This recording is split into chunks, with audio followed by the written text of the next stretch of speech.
Oh, here we are. Oh, Oh, I forgot to get the that's lighter. How about that, huh?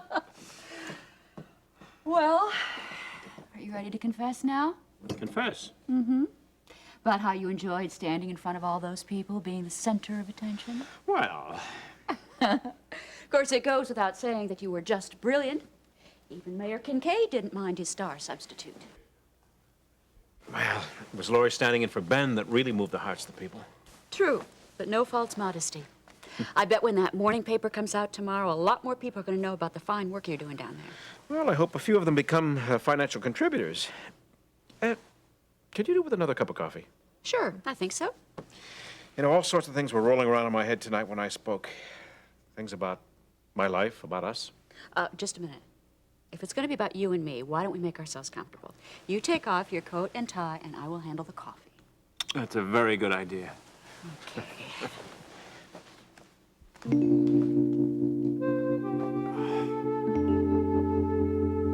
Laurie, I wanted to come. I just thought that you'd want me Yes, here. Laurie, this is... Vanessa Fazan. I'm here with Brian. It's such a pleasure to meet you, Mrs. Martin.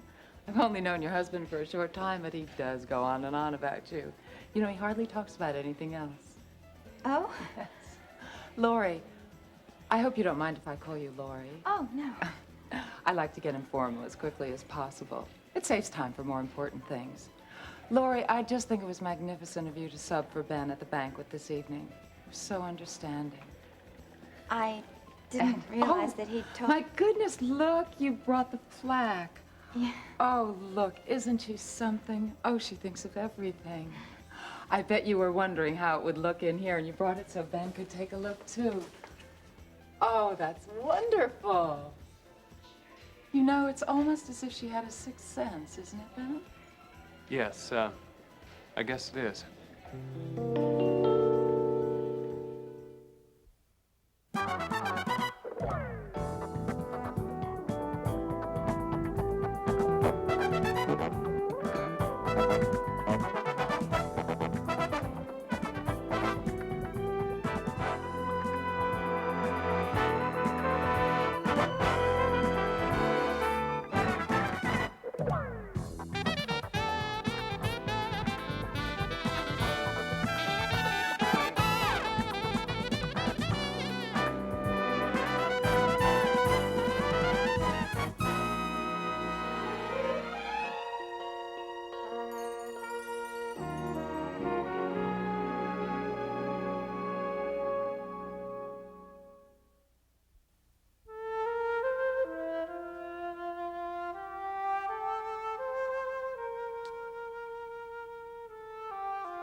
You saved my life, Vaughn. Or at least you offered to. I mean, you thought it was real. And you stepped between me and my assassin. You saved my life. Your play assassin. That's just the point. If you'd known it was a game, you wouldn't have. You thought I was going to be killed, and you sacrificed your life to save mine. Vaughn, you care for me, don't you? You really like me.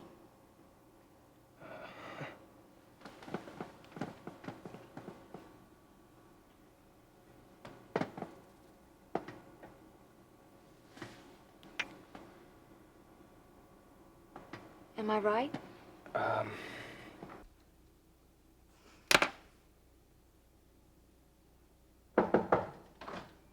Anybody home? Come in. How you doing, kid? How'd it go? Pretty good. Actually, a lot better than I thought. Really? Yeah. You know, this is going to sound kind of funny, but he's not so bad. Huh? Dan Myers, he's got this, I don't know, charm. I never realized it before, but it does kind of grow on you. Like fungus? Come on, Tina. Now, look, I was ready for an absolutely miserable evening. Boring evening with a know-it-all lawyer who would probably start pounding his chest at the stroke of 10. But once you get past his professional antics, he can be very appealing. Charming was the inference. Yeah. Now, see, you think that you can fight it, maybe even ignore it, but it can't be stopped. Like rust.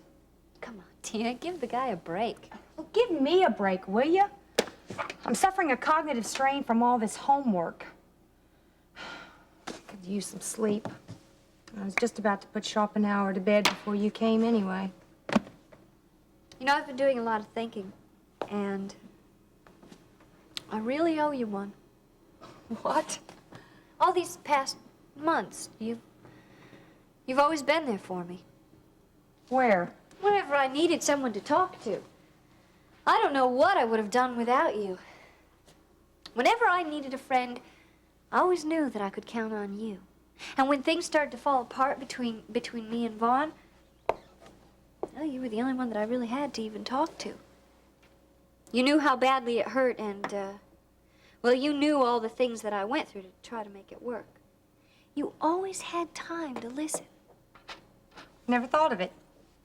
Well, I didn't then either, but, you know, these past few months, you were the one who was there for me.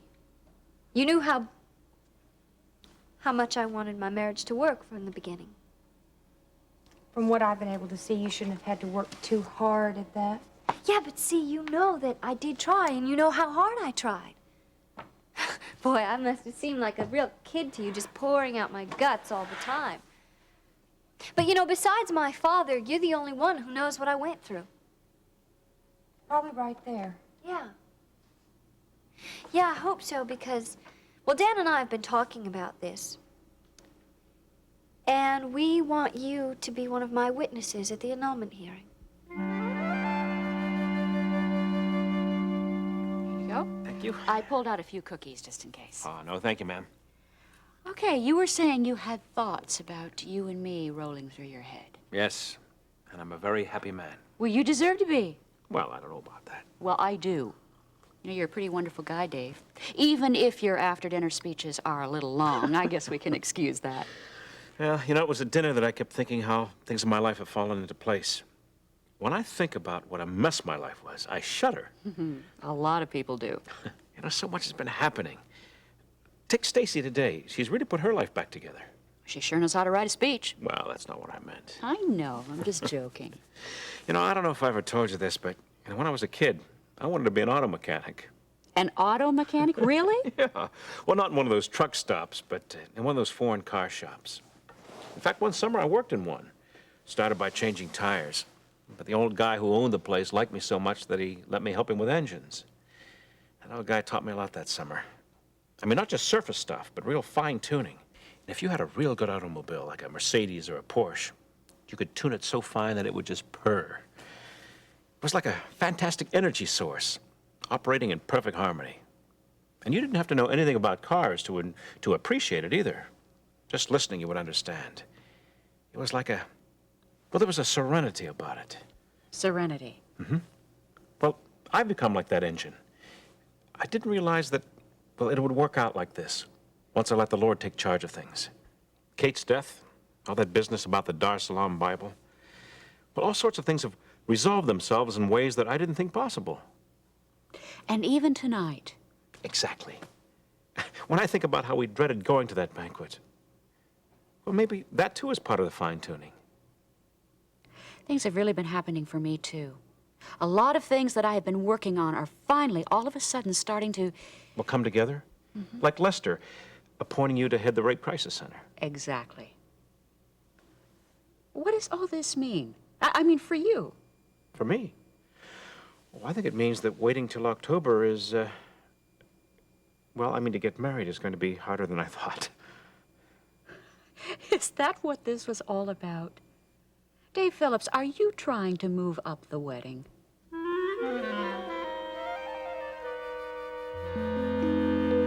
Ben told you that I was going to sub for him at the awards banquet? He's quite an amazing man to be in such demand.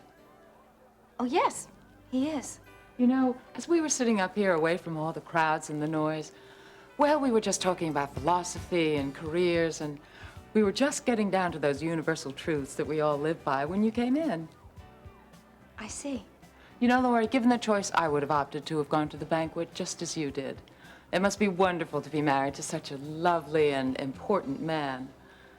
It must be wonderful to know that you're making a real difference in the world. Not like those people downstairs, all they know how to do is make money.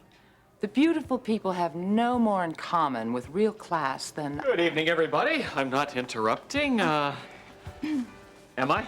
Brian, you know, we were just talking about how well you fit in with the people downstairs. We all should, you know. Hi, Lori. Ben said you were going to be late. You're going to stay for a while? Yeah. I was wondering where you'd gone off to, Vanessa. I've been looking for you for the last half hour. Should have known you'd have found the real party. Brian, your tie. Just needs a little bit of straightening there. There. Don't brood. You'll have everyone think I'm a poor date if you just sit there all sad and petulant. That will be enough, Vanessa. Brian, you were right. You were absolutely right. This is the real party. Right here with just the four of us up here. Why don't you be a little sweet dear and run down and see if you can find some champagne? Then we can move the festivities up here and have our own ball.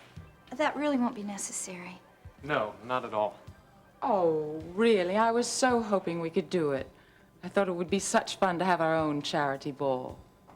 You know, I would really like to have a minute or two with Ben alone, if no one would mind. Oh, yes, of course. I should have known. You want to share in the triumph of this evening. That's so noble of you. So loyal.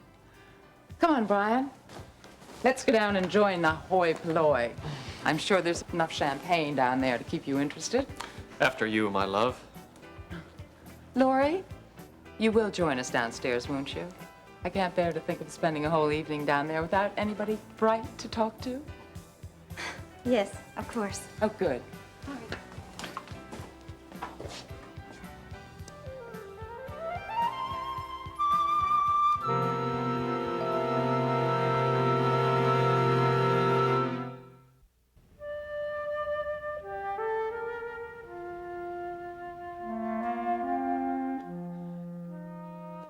I think moving the date up is something we might consider. Was this thought rolling around in your head when you were speaking? Well, I know we said we'd wait a year, and that seemed to please everyone. Well, that's the reason we planned on October. Made everybody happy, especially the kids. That was the reason. Yeah, but we're not kids anymore. Oh, my dreams are shattered again. And it isn't as if we're rushing into something on the spur of the moment, yeah. Dave, what are you driving at? I'm simply saying that I love you, and I don't want to wait. Oh. Do you want some more coffee? No, thank you. Well, that would be more convenient. What? Well, getting married sooner. I mean, we don't have to have a big wedding. We have it much smaller. Not an extra big deal out of it. How big do you see this thing being? Well, not really that big. You know, just family and friends, you know. Could this take a lot of planning? Oh, not really. You know, I think a lot of people tend to make weddings bigger and more complicated than they really have to be. You think you can get the time off? You get married? Oh, of course. Well? Well, what? Well, I think we should do this thing up right. Low-keyed, of course, but I think we should definitely have a honeymoon. 1 or 2 days, maybe a couple of weeks. Just you and me, the two of us, on a desert island. A desert island in the middle of the summer? I don't think so. Well, you know what I mean. And I think I could manage the time off. You know what? What? So could I.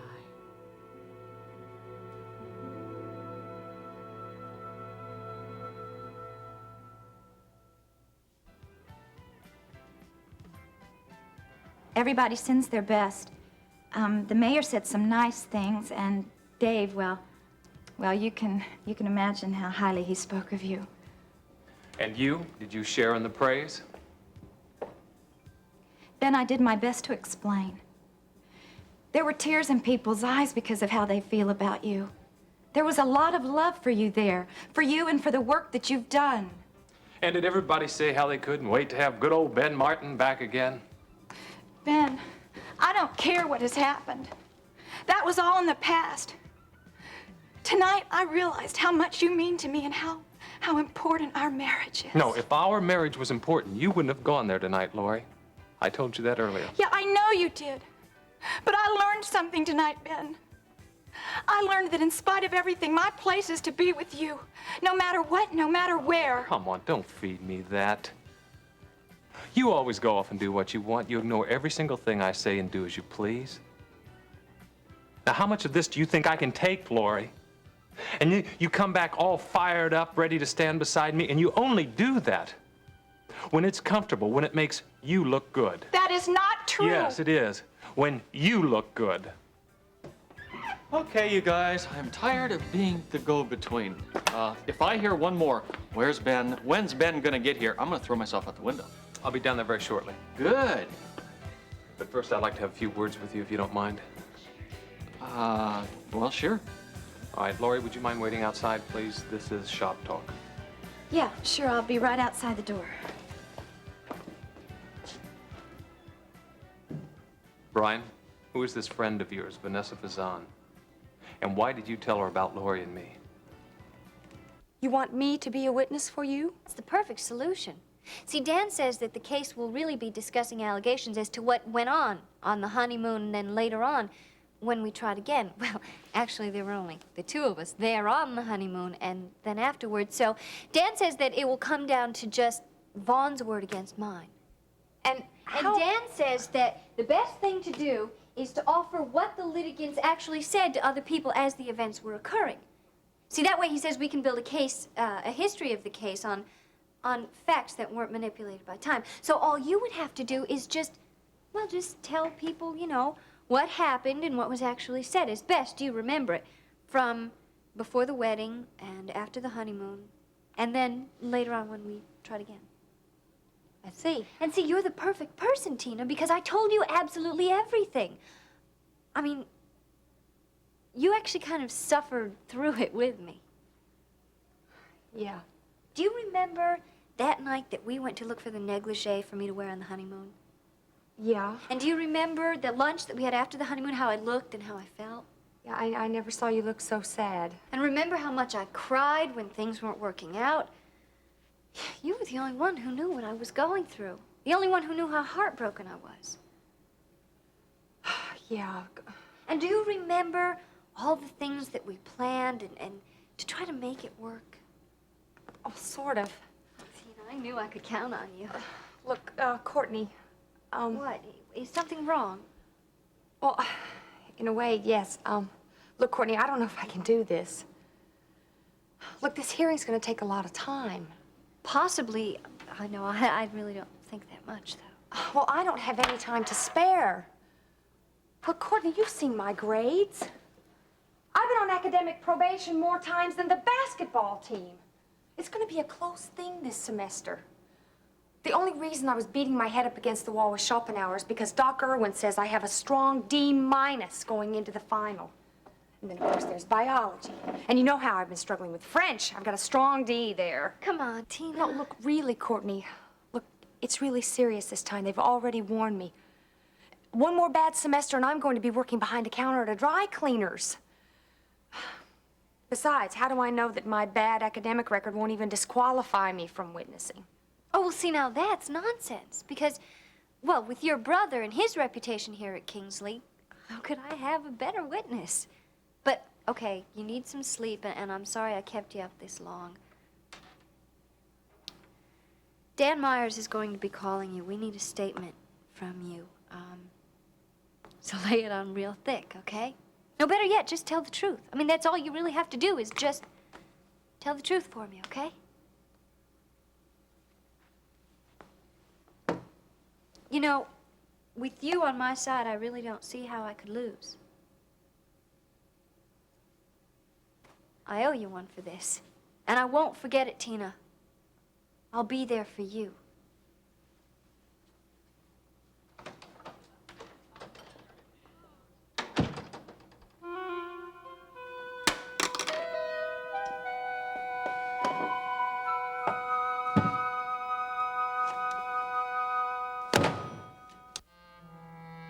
Brian, who is this friend of yours? And why did you tell her about me and Lori? Come on, man, don't let Vanessa get to you. She's a society party groupie. I'm sorry, I don't understand that. Oh, she says that she hates that kind of people so much that she loves to go to their social functions to make fun of them. I guess it makes her feel superior. Well, she is rather stunning, though, don't you think? Yes, she is. What else do you know about her? Not much, really.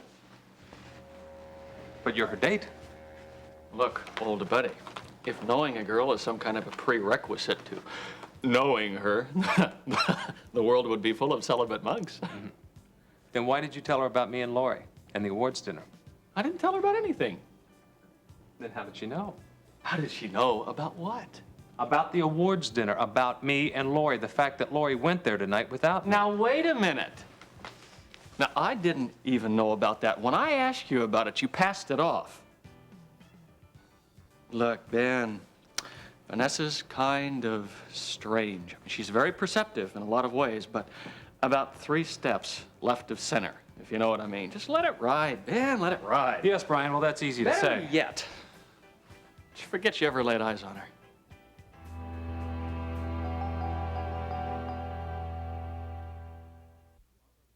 Wednesday on Another Life. Brian is furious. Vanessa, you and I have some things to discuss. Get out.